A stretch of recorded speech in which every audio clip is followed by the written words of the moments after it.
In a deep lush forest lived a little white rabbit named Munni. Munni was very shy and often stayed alone.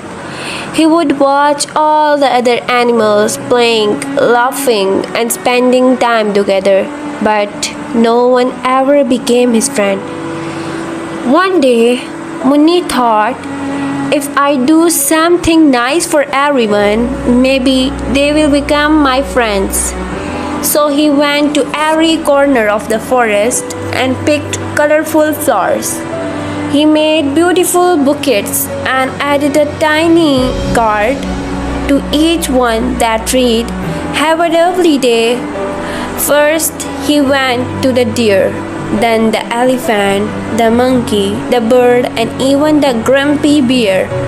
When the animals saw Munni's kindness, they were amazed. They hugged him, thanked him, and said, "Munni, you are the sweetest friend of all." From that day on, Munni was never alone again. He realized that bringing a smile to others' faces opens the door to their hearts.